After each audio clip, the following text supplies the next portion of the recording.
Today's reading is from the book of John, chapter 9, verses 1 through 12, 35 through 39. As he walked along, he saw a man blind from birth. His disciples asked him, "Rabbi, who sinned, his man or his parents, that he was born blind?" Jesus answered, "Neither this man nor his parents sinned.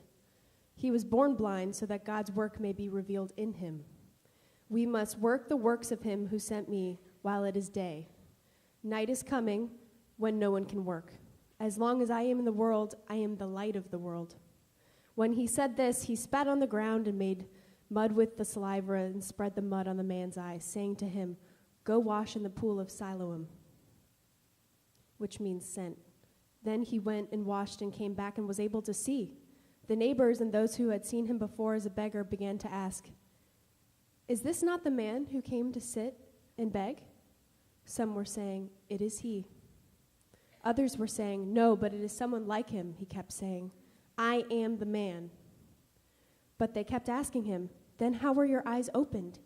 He answered, "This man called Jesus made mud, spread it on my eyes, and said to me, 'Go to Siloam and wash.' Then I went and washed and received my sight." They said to him, "Where is he?" He said, "I do not know." Jesus heard what the Pharisees had driven him out of the temple, and when he found him, he said, "Do you believe in the Son of Man?" He answered, "And who is he, sir? Tell me, so that I may believe in him." Jesus said to him, "You have seen him, and the one speaking with you is he." He said, "Lord, I believe." And then he worshipped him. Jesus said, "I came into this world for judgment, so that those who do not see may see, and those who do not see may become blind."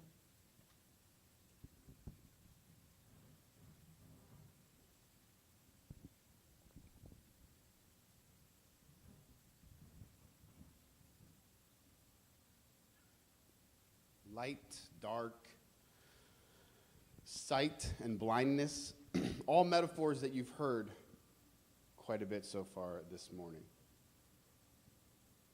What does it mean to see? To have clarity? What does it mean to be blind?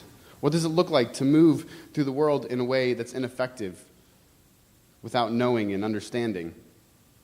That's what the story that you heard addresses, and it's what we're going to unpack today. The text you just heard is the beginning and an end of a story. It frames out the entire chapter of John 9, and it's really important to read it that way because I think it shows us the overarching goal of the story. But in order to get from the beginning to that end that you just heard read, we have to go through this middle section that's very full of antagonisms and strife and difficult things. So let's jump into that middle so we can unpack the beginning and the end. Real quick, though, as you heard, the story opens with one of these age-old questions. Why do bad things happen? For mainstream Jewish thought of the day, a person who had fallen ill was probably under some kind of judgment by God, right? Like you were sick or you were blind or you were maimed or whatever because you had done something to earn that ill. Disabilities, physical ailments were seen as divine judgment. Now, there's definitely this stream of thought, if you remember, in the Old Testament that undermines that thinking. Ecclesiastes, the book of Job, really not really hint at it so much as scream loudly, that this is not the case, but these ideas stick with us. They have real power to sink in deep. The idea that bad things happen to bad people who have earned them. It's easy to think that way. We still do it today. Right? This is not something that just first century Jewish people debated on. You remember Hurricane Irma? Of course, right? Not that long ago. During Hurricane Irma, I was on Facebook, I was actually in this building. Just like scrolling through, super bored. Remember, like all the power was supposed to go out for like eternity and it never even went out half the places. Didn't even lose Wi-Fi, so I'm just sitting scrolling through Facebook. And I see this video. I don't even know how it came on my feed, but I saw this video of Kirk Cameron. Remember Kirk Cameron, the guy from Growing Pains? It's the best thing to do with Kirk Cameron is say the guy from Growing Pains because like he's done so much since then. But anyway, the point is, He had this video where he was talking about Hurricane Irma, and he had just been in Florida, but he was leaving, and he was in the airport and doing one of the selfie videos, and he said, this hurricane is it's God trying to get America's attention. And I'm like, come on, Kirk. Come on, read Job. Why do we do that? Why do we think that, a hurricane was God's judgment for sin or something like that? It's a big temptation to think that way. But you know why this really is, I think? Because divine punishment, as frightening of an idea as that is, right? That's a scary thing for God to be angry at you and to send pestilence your way. As scary as an idea as that is, it is not as scary as divine absence, right? Divine judgment is more comforting often than divine absence. If we can make sense of something, it's easier to deal with. So we often opt for the reason God is angry with us rather than just have to sit with the unknowing of we don't know why this happened. And so the people around Jesus are making that same choice as well. Instead of just saying, we don't know, what does it mean that someone might be born blind for no reason? What does this mean? They say God's angry with him. Now, how would that make you feel? Think about this. A group of people pass you by, right? You're blind, so you're just sitting in the temple gates and you're begging for your food and loose change that people have because you can't obviously work, can't be a day laborer being blind. So you're just trying to scrape by, get scraps, and you're sitting there just, with your bucket or your hand out. You can't see. And this group of people pass you, and they start talking about you as if you're not there, in the third person, hey, Jesus, this guy right here, what's his problem? Did he sin or did his parents sin? And you're like, I just need something to eat, So this is this man's condition. Born blind, and they're debating what sin caused this. This was a common Jewish debate at the time. It's a perfectly acceptable question to ask a rabbi.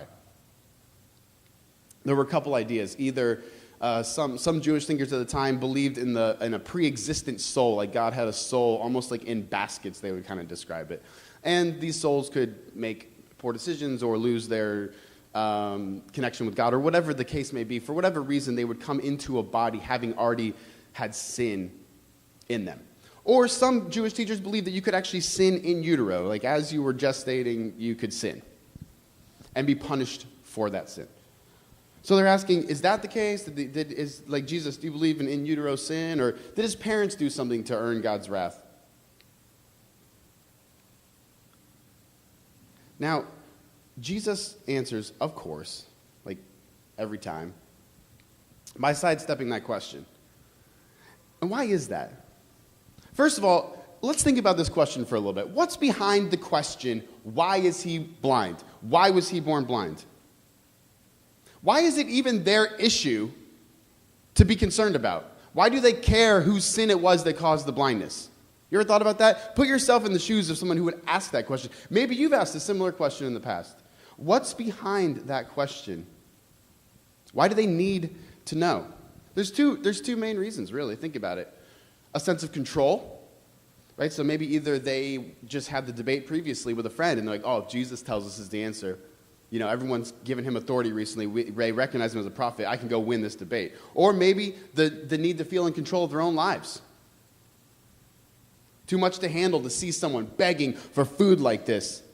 It confronts too much in me. When I see this, there's too many emotions that come to the surface. Guilt, fear, judgment, anger, happiness, joy. It's easier just to be able to write that guy off and put him in a category as judged by God. Or perhaps it was fear.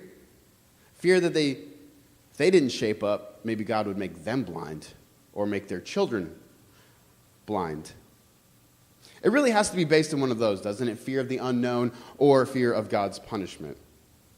But Jesus always seems to be in the business of shaking things up and rupturing these structures that we like to build for ourselves. So he doesn't engage at the issue at hand. And he doesn't say who sinned, the man or his parents. He actually says, oh, neither. It is the case that this man was born blind for neither of those reasons. How could Jesus know that? You think about that? In saying neither, he's basically saying, hey, the answer is never that someone sinned. That category is not a category that even needs to be used. Because for Jesus, this man's blindness is the same as everything else he's encountered in his life. It's the same as everything we ever encounter in our lives, an opportunity to see God's work revealed. Everything in our past, everything in our future, which that doesn't make sense. Anything in our past, anything in our present, they are opportunities for God's work to be displayed. Everything, everywhere. That's how Jesus viewed life. And he's trying to teach his disciples the same thing. So he says God's work, God's action, God's presence can be within this man's life, in this place, right now, in the present moment. This teaches us something, I think, a little bit about how to think about time and how we relate to it. You know, Jesus is taking a different timeline than this questioning group, because they're dealing with the past. They're living in the past. What was it in the past that brought this man into the present? And Jesus says, I don't have time to talk about the past. I want to talk about right now. In fact, I don't want to talk about the future, he says. There's coming a time, as you heard in the reading, that we're not even going to be able to work anymore. My time is coming, right? He knew his death was imminent.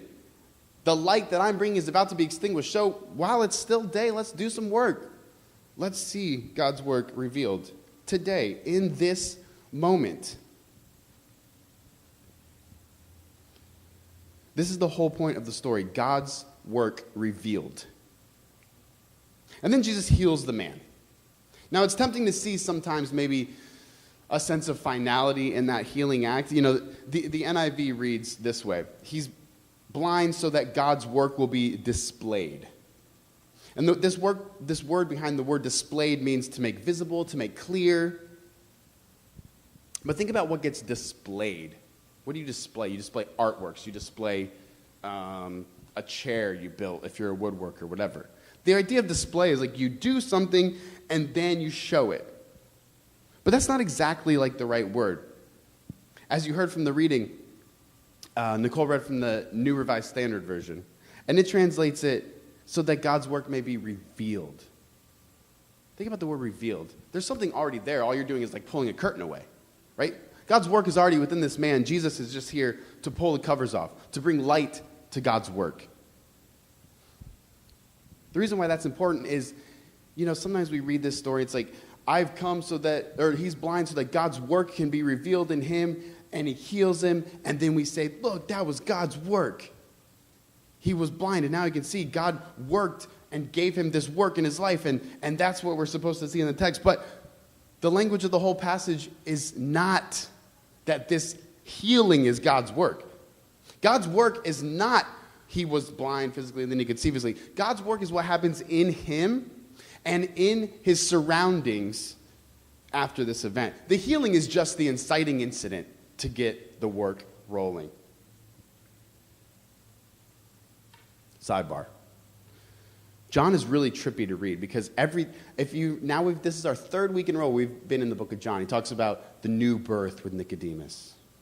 And they go back and forth about being born, and they're using metaphorical language and then literal language, and they're just flowing in and out of it. Then the woman at the well. They talk about living water, and they're flowing in and out of metaphorical language and literal language, and it's like very difficult to follow. And now again this week, blindness, sight. The whole chapter is framed in these words. God's work is revealed. It can be seen now. This man is blind. He can see. Jesus leaves after he heals him, and the Pharisees ask him, where is he? Has anyone seen him? It's like the language of being seen and being uncovered and revealed again over and over.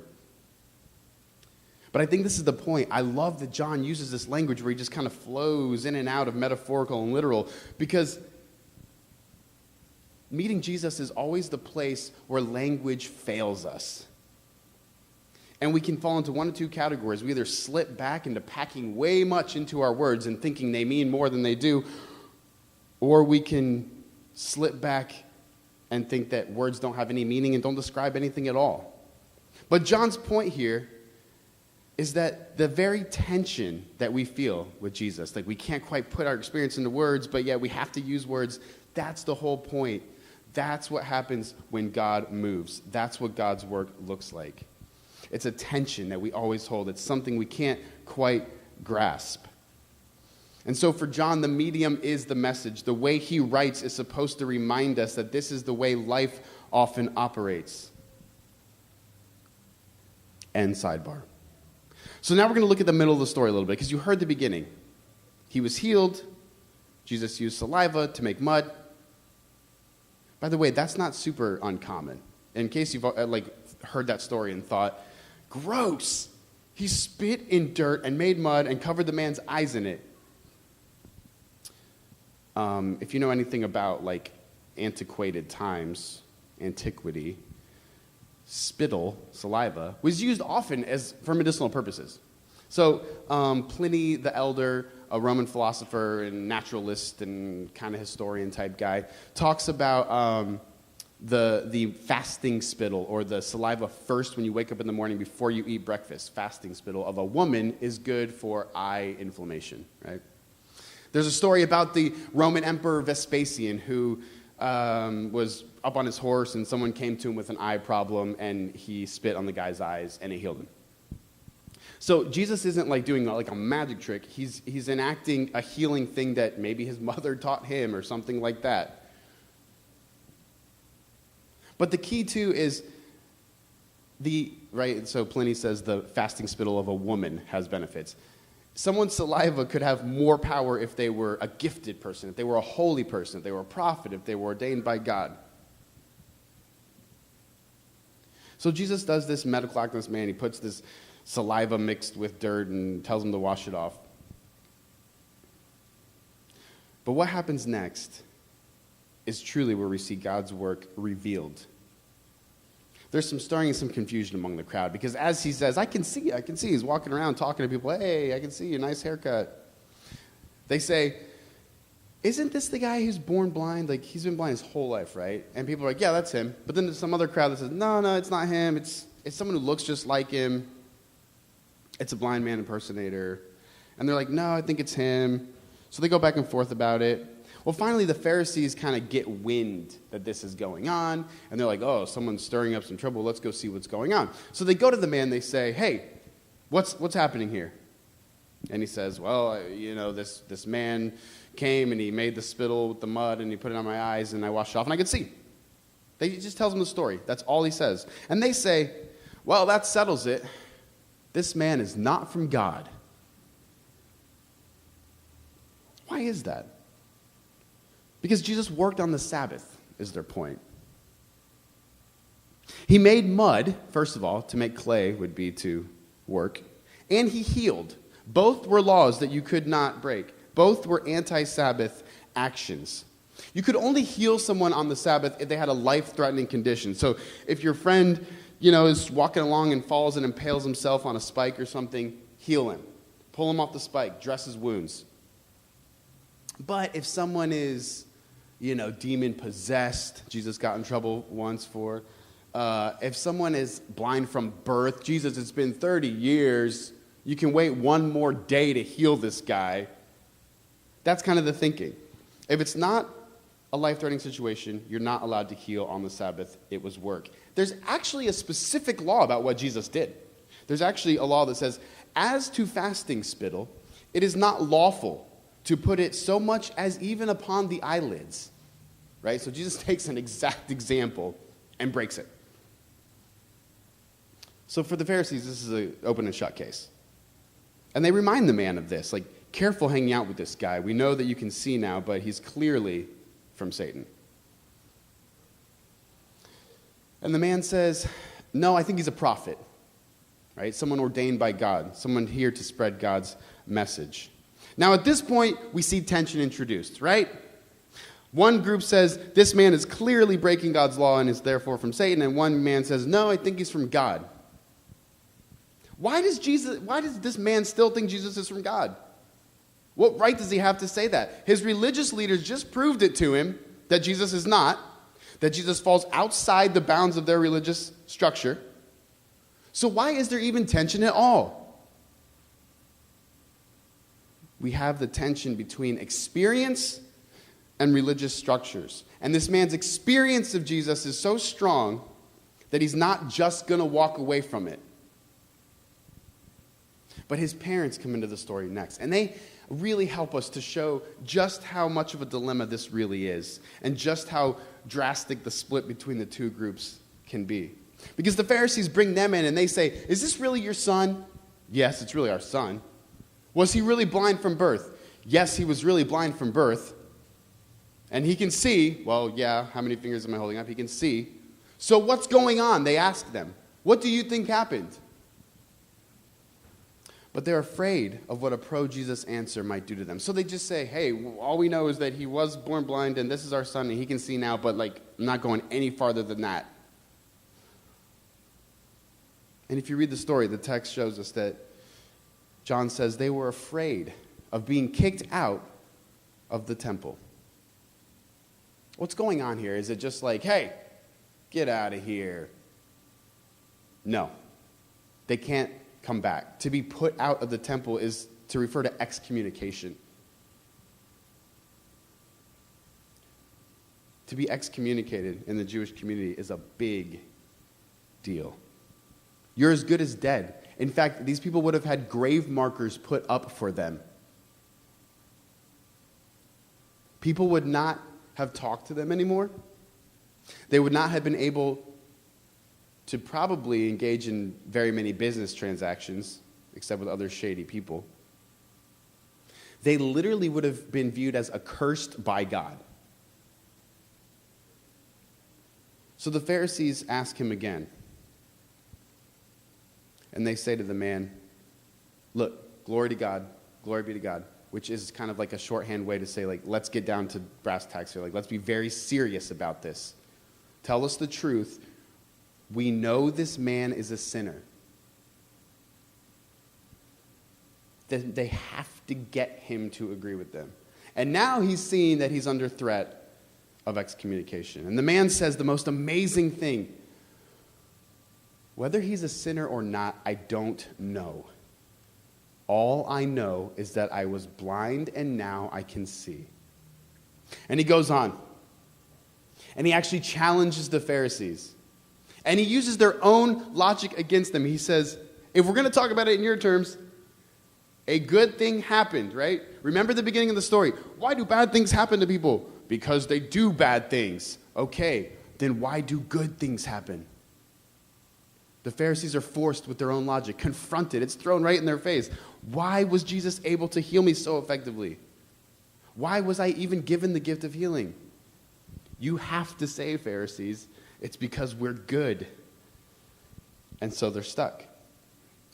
And they can't take it. And they've been undone. Their own logic has failed them. So what do? You know what? It's time to broaden our horizons. We like the way you think, blind man. Let's reassess where we are. Let's make some changes. No. They excommunicate him. They throw him out of the temple. A man who was barely in the temple system at all, right, the lowest level of society as a blind, disabled person, is now outside of society completely. And as just kind of like a kick on the way out, they insult him.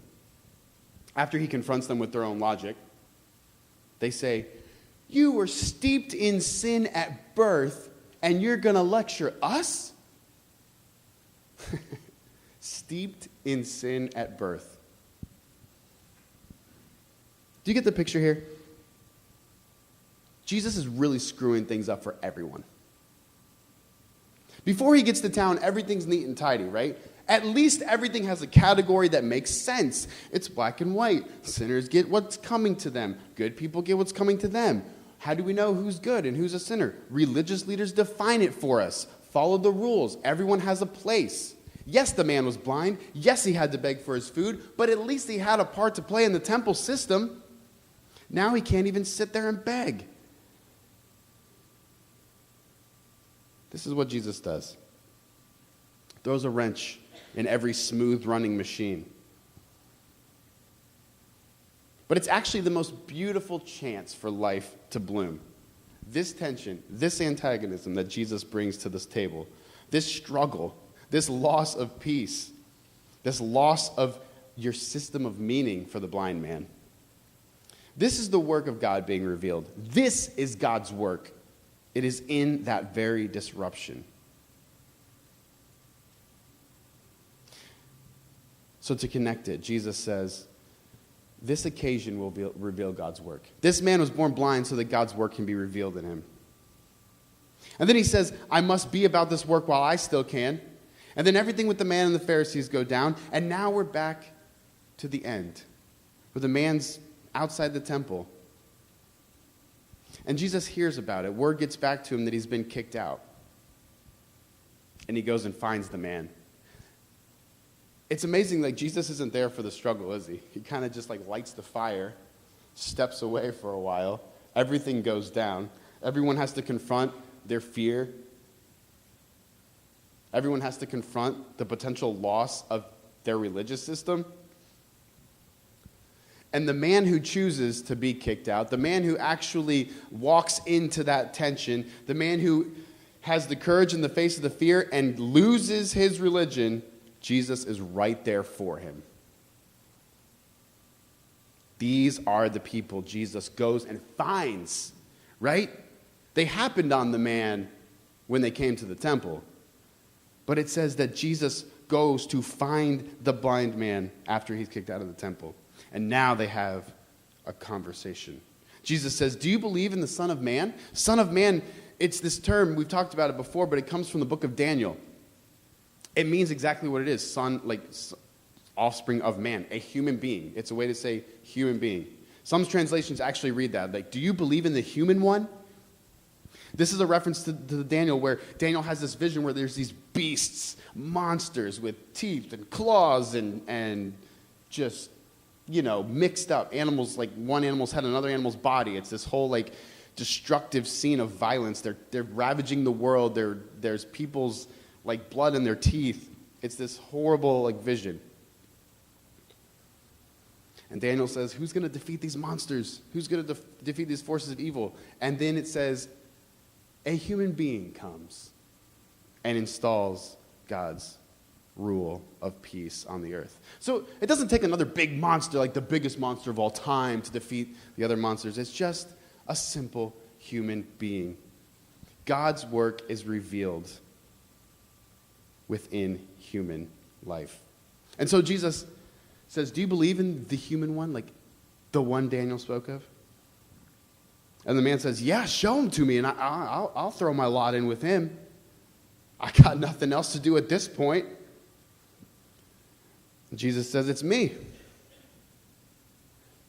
And then he says this amazing phrase, I came into this world for judgment, so that those who do not see may see, and those who do see may become blind. His work is to reveal God's work. And God's work for Jesus, I came into this world to bring judgment for those who may not see can see, and those who do see may become blind. We have to be careful with the language a little bit, because we can see that word judgment, and judgment for us may mean like passing down a guilty verdict, right? Like, I'm going to bring judgment means I'm going to be like the Punisher, whipping out huge guns or something and just like raining judgment down. But that's not what the word judgment means here. Jesus, we know that from John chapter 3, where it says, God did not send his son into the world to condemn the world. So judgment doesn't mean to pass down a guilty verdict. Judgment means to make judgments between this and that, right? Like, well, what's better, this or this? It means discernment, to show the differences between things, to cut. This is why Jesus said at one point, if you remember, I haven't come to bring peace, but to bring a sword. Isn't that kind of weird? It's not hard to deal with, because we think, when you were born, Jesus, the angels saying peace on earth, and then you talk about being peace in other places, and then all of your followers were very peaceful and talked about you are the peace of the world, blah, blah, blah. What do you mean you came to bring a sword, not peace?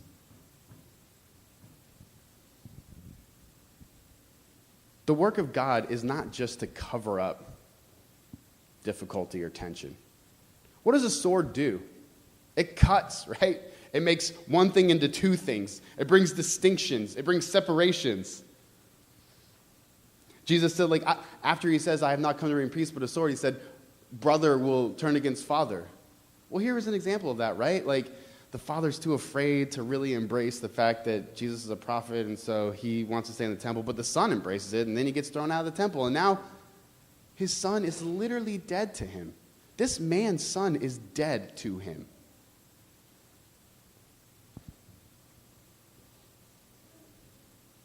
So Jesus brings divisions and tensions and antagonisms into our lives and into the lives of the people around us, so that he forces us to confront them, to confront the things we hadn't confronted before.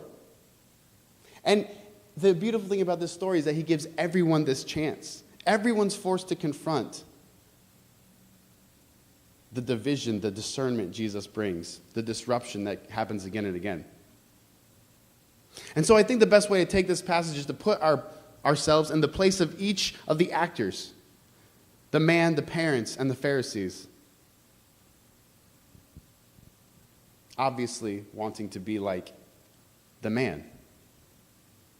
I say obvious, but is it obvious really? I mean, why should we want to be like the man when you get right down to it? Why should we want the trouble that Jesus brings? Why not just stay with the way things have always been? Why not just put aside that experience of Christ? Because it might mean that, like, our friends or family are dead to us, or we're dead to them, rather. What if it means our experience of Christ actually gets us kicked out of our religious circles? Jesus promises life. And even though at first we have to die to so much, the life that we always find after that is deeper and wider than we could have ever imagined. So let's look at our players. The Pharisees, of course, they couldn't face it. When confronted with the disruption of Jesus, they lash out in anger. They become irrational. They cut people off from themselves. That's clearly not the world any of us want to live in, right? Is that how you want to move through life? Angry, lashing out, fearful? There's some really practical things we can learn from them in their reaction to Jesus. Do you ever find yourself resorting to insult in a debate? In a clash of ideas, do you get angry? It probably means that deep down, right, you're avoiding the confrontation. It probably means that deep down you know that what you believe is kind of failing you, but you're not ready to face it. So these are little red flags for us. If we're lashing out in anger, if we become irrational in the way we speak about things, we probably need to confront something. Then the parents, fear will keep us from embracing Christ. The parents are the in-between for the Pharisees and the man. They won't let themselves be disrupted by the event, but they also aren't really jumping into their defenses like the Pharisees. So again, the lesson for us. Do you ever find yourself thinking, well, if I do X, Y, or Z, what will my parents think? What will my children think? What will my friends think? My boss?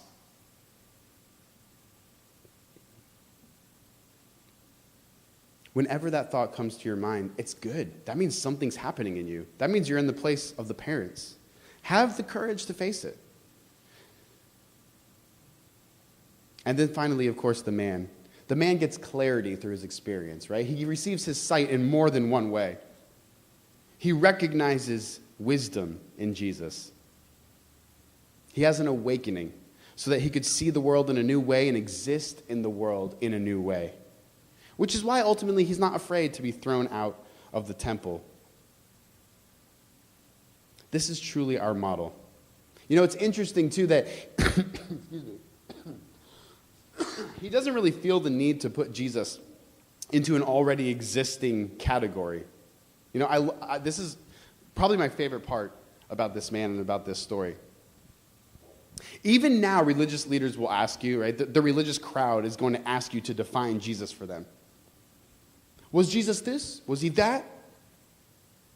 Was he God or was he not?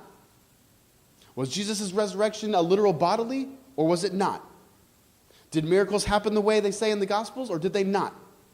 Right? Pharisee, black, white, either or. You better pick, because how you pick is going to determine how I feel about you.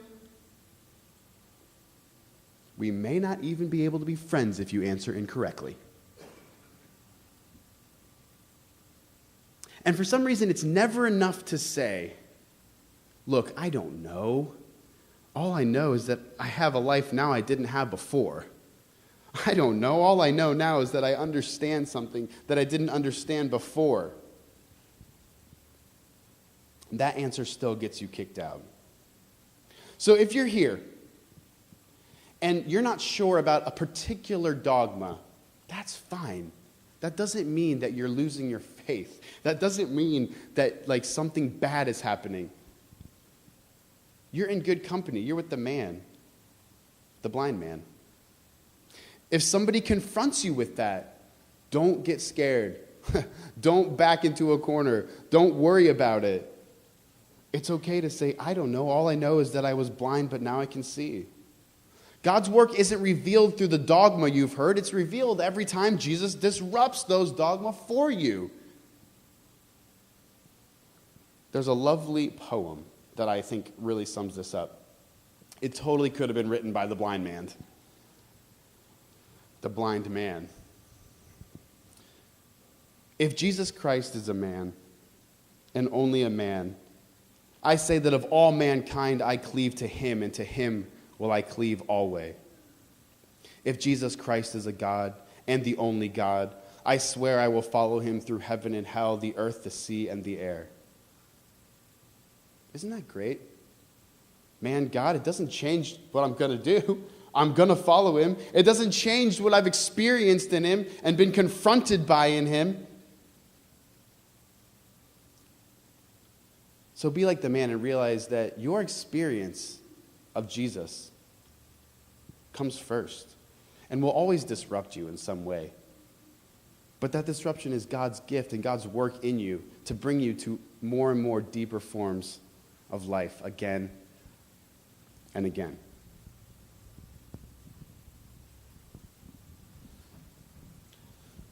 And that's why, of course, we meet at this table together. Because it's a disruptive act. In so many ways. It disrupts our common flow of life. When do you ever do something like this during the week? I don't. It disrupts our sensibilities of what God and man should look like when they come together. Probably if we had invented a story, right, where we were going to make God and man be together in one body, probably wouldn't have ended it the way that it did.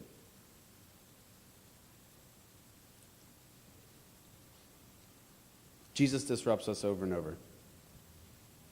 Even the very act of this table, where people meet together that shouldn't ever have met together, with only one unifying principle, the experience of Christ. So embrace the disruption. Let Jesus shake you again and again.